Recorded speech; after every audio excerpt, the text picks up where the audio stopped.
Well, after a pretty productive day on site yesterday with Jeff and the rest of the guys at Geomatics, getting back on site today. We actually got cut short yesterday afternoon with the flights, so today we're going to get the flights in that we planned to yesterday, and the weather is looking great. So we got a bright sunny day, nice blue skies going on for the most part, so low winds and everything, so the flight should go no problem today. All right, well, we got the base all set up. So now we'll go ahead and get the drone out, get it set up, go ahead and get this thing in the air. The obvious advantage to using a drone on this project is the vegetated areas. We've got most of the site, or a good portion of the site is covered in woods. I'm able to fly that in minutes. And then the guys that are actually gonna be on site are out here for days. I mean, at least probably 3 to 4 days just in the woods alone to get the on the ground topo completed.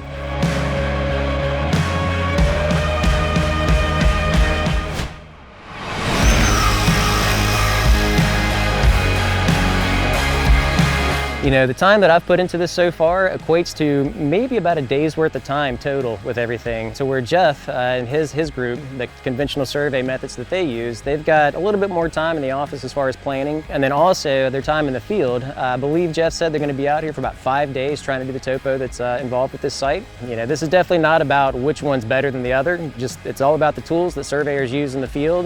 Some have an application that work well to one situation, and then other situations you have equipment that works well there. So I'm curious to see what the comparisons actually look like. We finished up our mission. Everything looked good while the bird was in the sky. The next thing we're gonna do is actually check the data. We have a quality control module in MD Infinity that has a trajectory quality control portion to it, and then also a LiDAR coverage preview. So that's what we're gonna do next. We're gonna pull the data, take it to the truck, get the laptop out, take a look at everything, make sure we got all the coverage that we're looking for. We finished up the trajectory quality control, and then we moved on to the LiDAR coverage preview, uploaded all the files, ran the process, and so now we're gonna do that preview. And we have a data viewer that's also built into MD Infinity Desktop that'll now pull the LiDAR files up. Now the LiDAR has not been georeferenced and processed with the base station information, so there's going to be separation between the strips. So this is not necessarily usable data other than just checking the coverage of the site to make sure that we have everything that we thought that we did. We're going to jump in here and take a look at the point cloud right quick, and I can already tell just based on the coverage area that we have that everything looks good. We've got the complete data set here, so that means that we had a successful mission in the field and we can head back to the office and actually get to processing the data for real.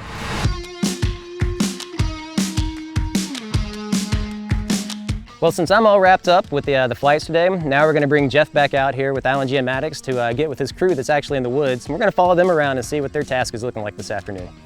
We're getting ready to start day 3 today of our field survey. We're in the woods today. We're finished with all the open areas. Today what you're gonna see is, you know, there's probably 500 to 600 shots for us to get on a project this size. You know, what you're gonna see in the span of, 15 minutes is maybe 10 shots locating the top of the bank of a creek, the opposite side of the creek just to define that channel, and maybe some ground shots up into the woods.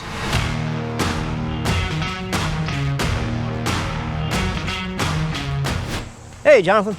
Looks like y'all making good progress today. Good. Good. Doing good today. Good. How's it going? Yeah, doing great. How are Good. you? Good seeing you again. Good to see you. Definitely. Got Luke across the creek here, getting that side so we can define the boundary of the creek here. Got Elias up there at the instrument, collecting all the data points. And so kind of looking through here, man, I can tell like there's definitely some cutting that's having to go on, but it doesn't look too thick in here. It doesn't look too bad really for being up in the woods.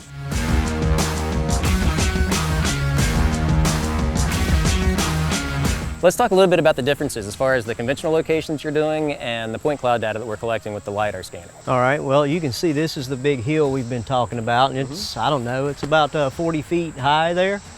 So we've got collected data points along the top of the ridge and about halfway down. Some here along the base of the bank. If you can see these red flags, that's where we've already taken some shots. And we've got to blend that on in to the creek bank here behind us. And so kind of looking at the, I'm gonna say the distances between your shots, it leaves a lot of little small undulations and information kind of left to be located, and that's what we actually pick up with the LiDAR. So, you know, we're both going to have surfaces that are easily usable by, you know, whoever's doing the design work for grading. Yep. But if it's necessary, we have the refined data from the point cloud that we could always introduce. You know, typically I'm going to hate to say this, but we dumb the data down a little bit because it is so rich and there's so much information. that we usually dumb it down to a grid a little bit tighter than what you locate, definitely. I mean, we use sometimes 5 foot, 10 foot, depends on just kind of the terrain and what's needed. But just as a difference, it's kind of neat to be out in the woods and see what we have, and then when we get back and look at the point cloud, it's going to be interesting, I think, to compare. Really looking forward to seeing how much more data you get. Yeah, definitely.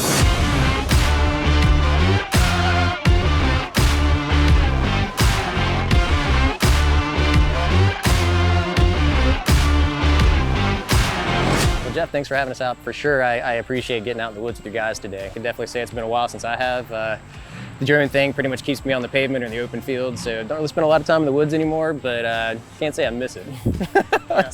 Yeah, we're wrapping up day 3 here. Got about another day and a half to go, and we'll see what we got. All right, well, let's go ahead and trek on out of here and get back to the cars, I guess. Sounds good. My next step in the workflow is going to be take all the data back to the office. My plan with comparing the data, we're going to do some obvious single point comparisons to the point cloud, Jeff's single points and then our point cloud data. And then also we're going to do a little bit of data processing, generating some surfaces from the point cloud data, generating some surfaces from the conventional data, and give a comparison there, just see where they differ. We'll be able to see, I think, a little bit more detail in the surface that we create with the point cloud, but that's just the nature of that tool.